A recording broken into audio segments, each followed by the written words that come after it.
Good evening बच्चों। आज हम लोग सीखने वाले हैं फिजिक्स का पहला चैप्टर में पहला बिंदु द्विध्रुव के कारण अक्षीय स्थिति में किसी बिंदु पर वैद्युत क्षेत्र की तीव्रता।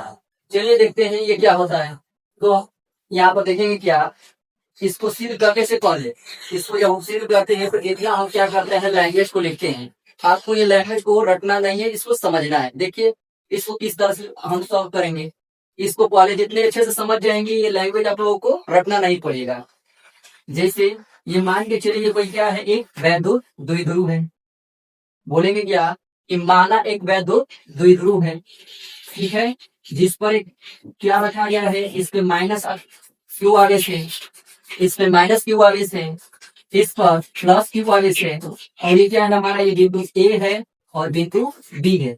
और वैद्युत द्विध्रुव के बीच की दूरी क्या होती है, तो ये होता है 2l। क्या होता है, इनके बीच की दूरी क्या होती है, तो इनके इस वैद्युत द्विध्रुव के बीच की दूरी होती है 2l। कितनी, 2l होता है, ठीक है ना। इसका क्या है, ये केंद्र O है, ये केंद्र क्या है, O है। और इस केंद्र O से इसी रेखा के अक्ष में, जो ये रेखा जा रही है ए बी, इसी रेखा के अक्ष में एक रेखा और है, और एक रेखा और है। इसी रेखा के मध्य बिंदु जो हमारा वैद्युत द्विध्रुव है, इसके केंद्र से आर दूरी पर, इसके केंद्र से आर दूरी पर कोई बिंदु क्या है, पी है, ठीक है। जिस पर हमें क्या करना है, तो वैद्युत क्षेत्र की तीव्रता ज्ञात करनी है। इसी का हमको क्या करना है, तो वैद्युत क्षेत्र की तीव्रता ज्ञात करनी है, ठीक है। आप लोगों को पता है कि ये बिंदु ए, जो ये बिंदु ए है और इसका केंद्र जो ओ है, इनके बीच की जो दूरी होगी वो कितना होगा, एल होगा। क्यों, क्योंकि बिंदु ए और बिंदु बी के बीच का दूरी क्या है, 2l है। तो इसके आधे भाग को क्या करेंगे, दोनों को अलग अलग काटेंगे तो क्या हो जाएगा, बिंदु ए और बीच की दूरी हो जाएगी एल, और बिंदु ओ और बी के बीच की दूरी कितना हो जाएगी, ये भी हो जाएगा एल, ठीक है। अब हम क्या करेंगे कि हमको ये दूरी क्या करनी है, ज्ञात करनी है। ये दूरी ज्ञात करनी है और ये दूरी ज्ञात करनी है। तो अगर हम इसको क्या करेंगे, ये वाला दूरी और ये वाला दूरी ज्ञात करना है, तो इसके क्या करेंगे, जो हमारा ये दूरी एल है और जो हमारा दूरी क्या है, आर है, जो हमारा दूरी एल है और जो हमारा दूरी आर है, इसको क्या कर देंगे, हम जोड़ देंगे। अगर हमको ये वाला अगर क्या करना होगा, दूरी ज्ञात करना होगा, तो हम क्या करेंगे, इस टोटल यानी बिंदु O से P तक की जो दूरी है R, इसमें से एक L को क्या कर देंगे, माइनस कर देंगे, ठीक है ना। तो हमारा भी वो भी दूरी क्या हो जाएगा, ज्ञात हो जाएगा। ये भी दूरी पता हो जाएगा। जो हमारा O से P तक के बीच की दूरी कितना है, R है, आर है। तो इसमें से ये वाली दूरी क्या कर देंगे, घटा देंगे, तो हमको क्या मिल जाएगा, ये वाला दूरी मिल जाएगा। इसमें से टोटल में से ये क्या करेंगे, हम घटा देंगे, ठीक है। तो चलिए देखते हैं कि किसका तो सॉल्व होगा। तो यहाँ पर ये भी चीजें लिखे हैं, जितना आप लोगों को ये चीजें बताए हैं, जो भी ये चीजें बताए हैं, इसी के बारे में क्या किए हैं, तो ऊपर लिख दिए हैं कि माना एक वैद्युत द्विध्रुव ए बी है, माना एक वैद्युत द्विध्रुव ए बी है, ये क्या है, ए बी है। और बिंदु ए पर क्या किए हैं, तो एक को प्लस क्यू आवेश रखे हैं। इसको हम क्या कर लेते हैं, ये क्या है, बी मान लेते हैं, इसको हम क्या मान लेते हैं, इसको ए मान लेंगे, ठीक है ना। तो ये क्या है, बिंदु ए पर प्लस क्यू आवेश है तथा बिंदु बी पर माइनस क्यू आवेश है, ठीक है, रखा गया है। और दोनों बिंदु आवेशों के बीच की दूरी कितनी है, 2l है। बिंदु ए बिंदु बी के बीच की दूरी कितनी है, तो 2l, ठीक है ना। और आगे क्या लिखे हैं हम कि वैद्युत द्विध्रुव के माध्य कोण, इसके वैद्युत द्विध्रुव के मध्य बिंदु O से, वैद्युत द्विध्रुव के मध्य बिंदु O से, ये O से R दूरी पर क्या है, कोई बिंदु P रखा गया है। और अक्षर रेखा में क्या रखा गया है, कोई बिंदु P रखा गया है, जिस पर हमें क्या करना है, तो वैद्युत क्षेत्र की तीव्रता ज्ञात करनी है, ठीक है ना। जो हम यहाँ पर समझाए हैं उसी को हम यहाँ पर हिंदी में लिख दिए हैं, ठीक है। तो चलिए इसको समझते हैं और इसको आगे हल करते हैं। तो लिखेंगे क्या, पहले लिखते हैं क्या, प्लस क्यू आवेश के कारण बिंदु P पर, प्लस क्यू आवेश के कारण बिंदु P पर वैद्युत क्षेत्र की तीव्रता कितनी होगी, तो वो देखते हैं। प्लस क्यू आवेश के कारण वैद्युत, प्लस क्यू आवेश के कारण, प्लस क्यू आवेश के कारण बिंदु पी पर वैद्युत क्षेत्र E1 वैद्युत क्षेत्र क्या होता है E1 वैद्युत क्षेत्र की तीव्रता को E से प्रदर्शित करते हैं। E1 बराबर क्या हो जाएगा 1/4 पाई एप्सिलॉन नॉट और E नॉट और Q अपन क्या हो जाएगा तो R माइनस L का होल स्क्वायर ठीक है ना।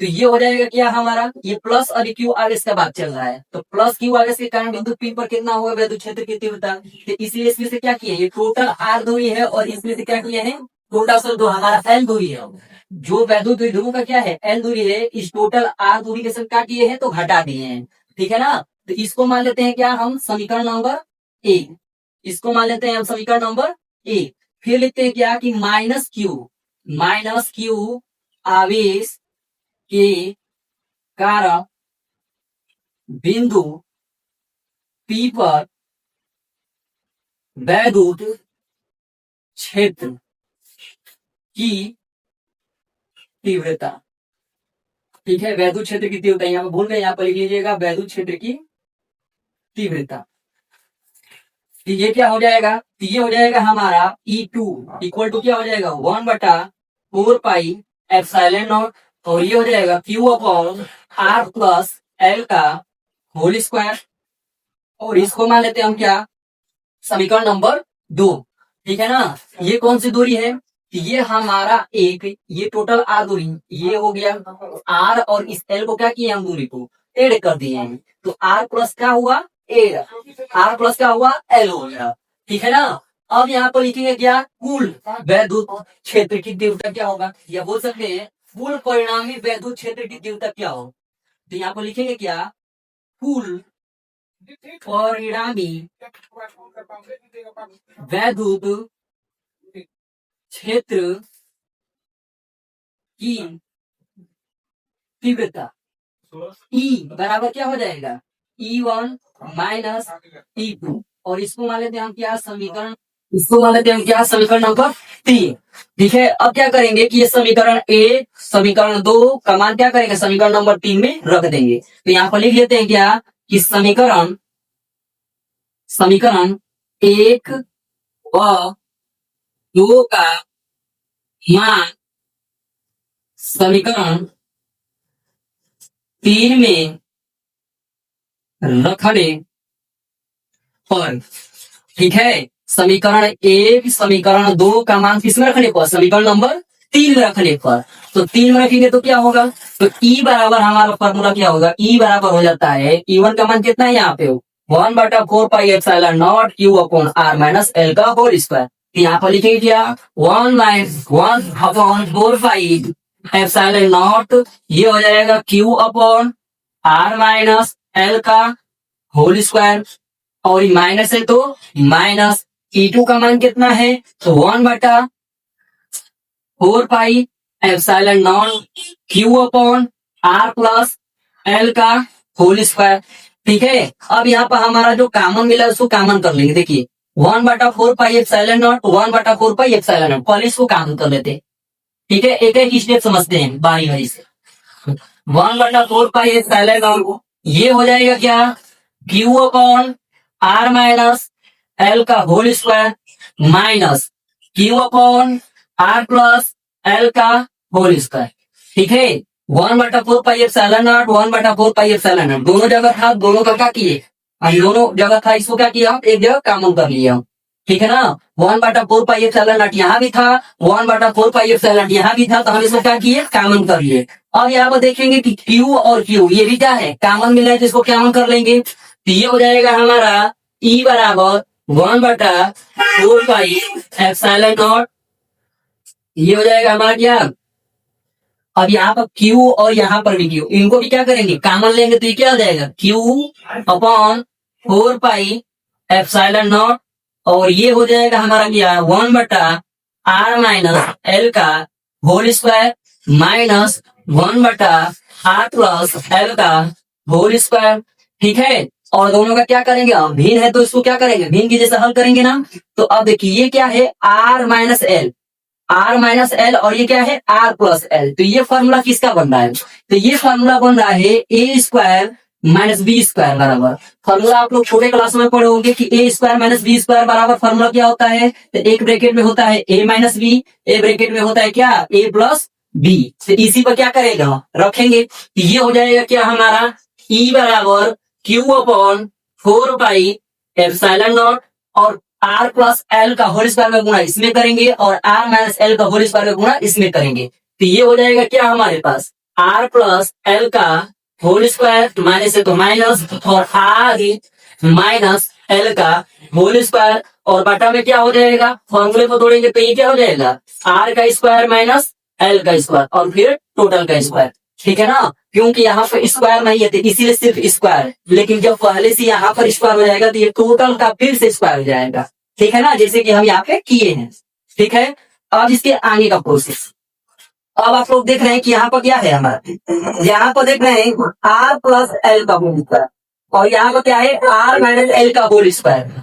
इसको क्या करते हैं, इसका भी फॉर्मूला आपको जानते हैं ए माइनस बी का होल स्क्वायर वाला फॉर्मूला क्या होता है, तो ये होता है A square plus B square minus 2r_l और a प्लस बी का होल स्क्वायर का फॉर्मूला क्या होता है, तो A square plus B square plus 2r_l। इसको कहीं पे नोट कर लीजिएगा। ठीक है ना, अब इसी के हिसाब से हम क्या कर रहे हैं आर प्लस एल का होल स्क्वायर और आर माइनस एल का होल स्क्वायर को क्या कर रहे हैं हम तोड़ रहे हैं। तो यहाँ पर क्या हो जाएगा ई बराबर, इसको नोट कर लीजिएगा, इसको हम क्या कर दे रहे हैं मिटा देंगे। ये हो जाएगा हमारे पास ई बराबर Q upon 4 pi epsilon naught और ये हो जाएगा क्या R square plus L square plus 2r_l। अब यहाँ पर ए की जगह पर आर है और बी की जगह पर क्या है एल और यहाँ पर माइनस है तो माइनस और ब्रैकेट में जो है मान दिया गया इसको क्या करेंगे हम ब्रैकेट में ही तोड़ेंगे। तो ये हो जाएगा हमारे पास क्या आर का स्क्वायर प्लस एल का स्क्वायर माइनस 2r_l और बटा में क्या हो जाएगा हमारा आर का स्क्वायर माइनस एल का स्क्वायर और टोटल का होल स्क्वायर। तो यहां से हमारा क्या निकलेगा फॉर्मूला ई बराबर क्या हो जाएगा हमारा Q upon 4 pi epsilon naught. यहां से देखेंगे कि R square plus L square plus 2r_l और इसका क्या करेंगे माइनस का गुणा इस ब्रैकेट में करेंगे तो क्या हो जाएगा माइनस का आर स्क्वायर और माइनस का एल स्क्वायर और ये प्लस का क्या हो जाएगा 2r_l और पूरे के बटा में क्या आ जाएगा हमारा आर का स्क्वायर है और पूरे का स्क्वायर है। तो इसको क्या कर सकते हैं हम लिख सकते हैं क्या आर के पावर 4 और एल के पावर 4। ठीक है, अब यहाँ पर देखिए कि ये प्लस का आर स्क्वायर ये माइनस का आर स्क्वायर कट गया, ये प्लस का एल स्क्वायर ये माइनस का एल स्क्वायर कट गया और यहाँ पर प्लस का 2r_l और प्लस का 2r_l दोनों को जोड़ देंगे तो कितना हो जाएगा 4r_l। तो ये हो जाएगा ई बराबर Q upon 4 pi epsilon naught और ये हो जाएगा 4r_l अपॉन आर के पावर 4 माइनस एल के पावर 4 जो हमारा क्या है आर जो दूरी है। ठीक है ना, जो आर जो दूरी है एल की अपेक्षा क्या है बहुत बड़ा है और जो एल जो दूरी है हमारा क्या है आर की अपेक्षा बहुत कम है। आर की अपेक्षा क्या है जो हमारा एल दूरी है वो आर की अपेक्षा क्या है बहुत ही कम ना के बराबर है, या बोल सकते हैं नगण्य है। ठीक है, कैसा है तो नगण्य। तो इसको क्या मान सकते हैं हम लोग जीरो मान सकते हैं। क्या मान सकते हैं जीरो। तो जब जीरो मानेंगे तो अब आर की पावर 4 में से जब जीरो हम घटाएंगे तो क्या होगा आर की पावर 4 होगा। ठीक है, तो ई बराबर क्या हो जाएगा हमारे पास Q upon 4 pi epsilon naught. यहाँ पर लिख भी सकते हैं क्योंकि जो आर का मान है ठीक है ना लेस देन क्या है एल। अब ये क्या कर सकते हैं हम, अब यहाँ पर लिखेंगे 4r_l अपॉन क्या हो जाएगा आर की पावर 4 हो जाएगा। ठीक है, अब यहाँ पर देखेंगे कि एक फॉर्मूला आप लोगों को पिछले क्लास में पढ़ाए थे हम। एक फॉर्मूला क्या पढ़ाए थे आप लोगों को वैल्यू द्विध्रुव आघूर्ण बराबर फॉर्मूला होता है एक हमारा P बराबर Q गुणते 2L। तो हम क्या इसी को लिख सकते हैं क्या इस तरह से E बराबर 1/4 पाई एप्सिलॉन नॉट और ये हो जाएगा क्या Q गुणते 2L गुणते ये क्या हो जाएगा 2 गुणते आर। अब बटा में क्या लिख सकते हैं हम, आर की पावर 4 लिख सकते हैं। एक आर से हमारा पावर का क्या हो गया, एक कैंसिल हो गया। एक आर से ये पावर का एक आर क्या हो गया, कैंसिल। तो क्या बचेगा हमारे पास, और ये क्यू गुणते 2 है, बराबर क्या रख देंगे हम फॉर्मूला में, पी रख देंगे। तो अब हमारा मान निकल के आता है कितना, ये हमारा मान कितना निकल के आएगा, ई बराबर 1/4 पाई एप्सिलॉन नॉट। और ये हो जाएगा कितना, ये हो जाएगा हमारे पास आ जाएगा 2p। ये क्या हो जाएगा 2p, क्योंकि यहां से आपका मान निकल गया कितना p, और यहाँ पर क्या हो जाएगा आपका 2। तो यहाँ पर लिख देंगे 2p और क्या हो जाएगा आगे पावर q। ठीक है ना, तो ये हमारा क्या हुआ, फॉर्मूला सी हुआ। ठीक है, ये पेपर में आप लोगों से 5 नंबर का पूछता है। ठीक है, और इसको क्या करेंगे, इतना हमको सिद्ध करके लाना होगा। ठीक है, तो इसको अच्छे से नोट कर लीजिए।